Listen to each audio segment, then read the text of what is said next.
Chapter 14. The ceremonies are performed with the appropriate rites. The year-long journey of the sacrificial horse finally came to an end. After traversing vast lands, it returned to the serene banks of the River Sarayu, where King Dasaratha's grand Ashwamedha Yajna continued in full splendor.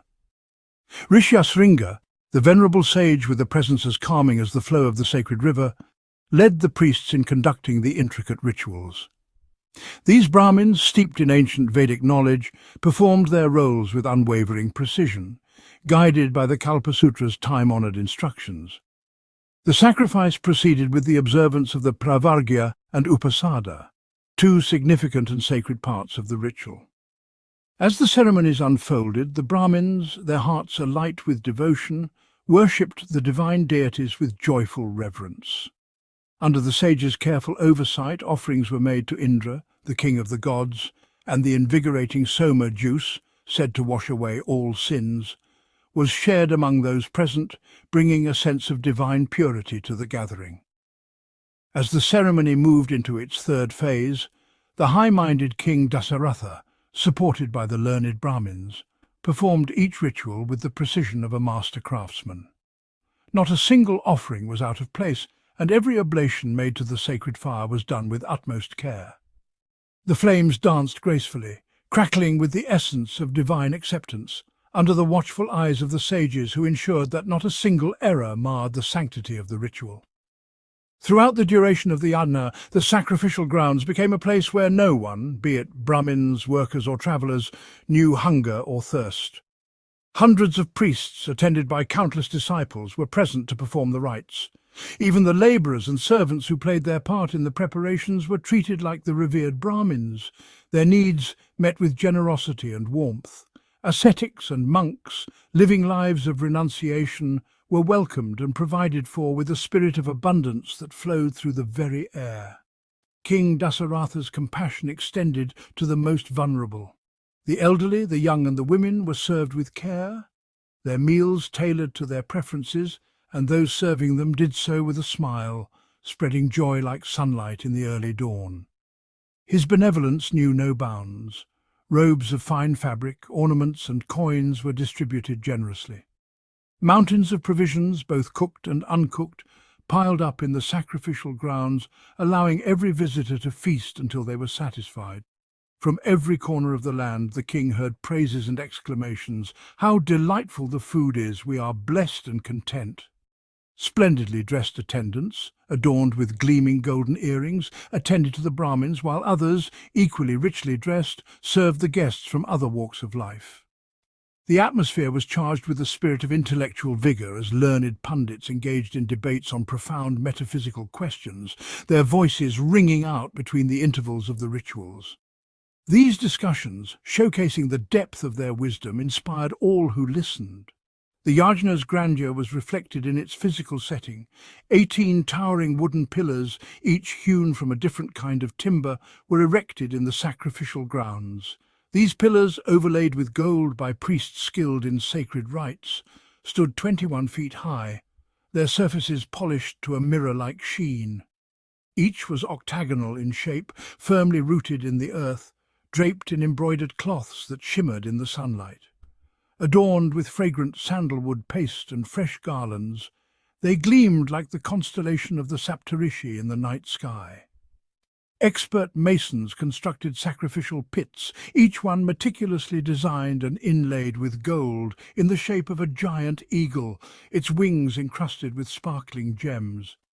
The animals to be offered, chosen according to the Vedic scriptures, were gathered. Birds, serpents, and other creatures stood ready for the sacred act. The horse, which had roamed the earth as a symbol of the king's power, was now prepared for its final role. Queen Kaushalya, the chief queen of King Dasaratha, approached the noble steed. With hands that trembled only with reverence, she touched the horse and performed the ritual of striking it with a sword 3 times, as prescribed by tradition. Her heart, filled with a blend of sorrow and devotion, prayed for the success of the sacrifice. She then spent the night in vigil, watching over the body of the fallen horse, her prayers mingling with the night breeze. The priests, adhering to ancient customs, instructed the king's attendants and even the courtesans to partake in the remaining rituals involving the horse. The twice-born Brahmins, their minds disciplined through years of spiritual practice, meticulously cooked the fat of the horse as required by the Shastra, offering it into the flames. King Dasaratha, taking in the sacred smoke believed to cleanse sins, felt a weight lifting from his soul. The 16 assistant priests continued the offerings, using spoons made of plaksha wood, each movement precise and reverent. The rituals extended over 3 days, each marked by specific ceremonies: Agnistoma on the first, Uktha on the second, and Atiratra on the third.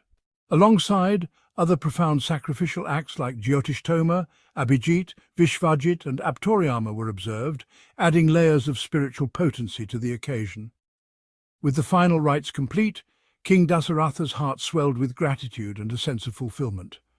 He did not stop at rituals, his generosity poured forth in gifts. Following the example of the ancient king Swayambhumanu, he divided his kingdom into 4 parts, bestowing each upon the chief priests who had officiated the sacrifice. Yet the Brahmins, dedicating their lives to spiritual pursuits, respectfully returned these lands to the king, requesting instead for more practical gifts to aid them in their ascetic lives. The king, humbled and touched by their selflessness, granted them vast amounts of wealth, 100 million gold coins and 400 million silver pieces. The Brahmins, placing their gifts before the revered sages Vasishtha and Rishyasringa, sought their counsel in distributing the wealth. Each received his rightful share, and satisfaction spread like a wave among the priests and their disciples. Dasaratha's magnanimity knew no bounds. Gold coins flowed freely to the onlookers, and those who had travelled from distant lands were blessed with wealth beyond their dreams. Even a humble mendicant who begged for the king's diamond-studded bracelet was not turned away. When the Brahmins, full of blessings and joy, expressed their satisfaction, King Dasaratha, overcome with reverence, prostrated before them, his forehead touching the earth. In response, the holy men raised their hands in benediction, showering him with blessings for his virtue, his courage, and his unwavering devotion to Dharma. Thus concluded the magnificent Ashwamedha Yajna, an undertaking of epic proportions, capable of washing away the gravest of sins and paving the path to heaven, a sacrifice that few kings could hope to emulate. But even as the echoes of the final hymns faded into the night, King Dasaratha's heart yearned for one last wish. With a hopeful gaze, he turned to Rishyasringa and asked, "O sage of unparalleled wisdom, is there anything more that I must do to be blessed with an heir to continue my lineage?"